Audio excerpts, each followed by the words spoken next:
যে এত পরিমাণ বিজ্ঞাপন আসে যেটা উপভোগ করার চেয়ে অনেক সময় বিরক্তির কারণ হয়ে যায়। বাংলাদেশের সর্বশেষ যে সম্প্রচার নীতিমালা সেটা 2014 সালে সরকার অনুমোদন করে।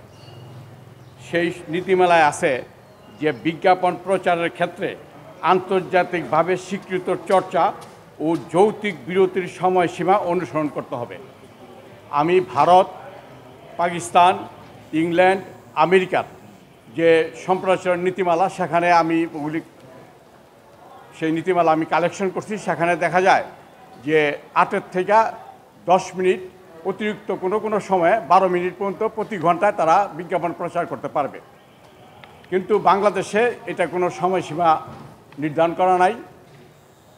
বলা আছে আন্তর্জাতিক যে চর্চা সেই অনুযায়ী করতে হবে, কিন্তু বাংলাদেশে সেই নিয়ম পালন হয় না।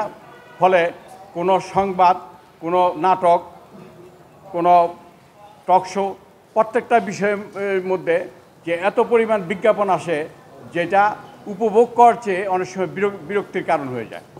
এবং ওই 2014 সালে আরেকটা নীতিমালার মধ্যে বলা হয়েছিল যে বাংলাদেশে আইনের মাধ্যমে একটি স্বাধীন সম্প্রচার কমিশন গঠন করা হবে।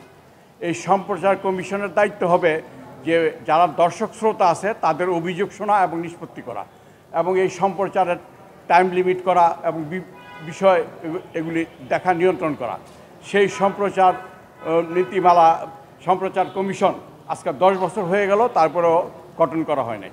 তা আমি সরকারকে, বাংলাদেশ প্রেস কাউন্সিল থেকে এবং association of television channel owners তাদেরকে লিগ্যাল নোটিশ দিছি। সেই লিগ্যাল নোটিশে আমি বলছি তারা যদি এই 8 থেকে 10 মিনিট পর্যন্ত তারা প্রতি ঘন্টায় বিজ্ঞাপনের সময়সীমা নির্ধারণ না করে, তবে আমি উপযুক্ত আইনগত ব্যবস্থা গ্রহণ করার জন্য এই জনস্বার্থ মামলার আওতায় আমি একটা রিট পিটিশন দাখিল করব এবং সে ব্যাপারে আমি প্রস্তুতি গ্রহণ করছি।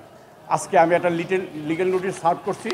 এটা আপনাদের মাধ্যমে আমি জনগণকে জানাতে চাই এবং আপনাদের জানাতে চাই। সবাইকে ধন্যবাদ।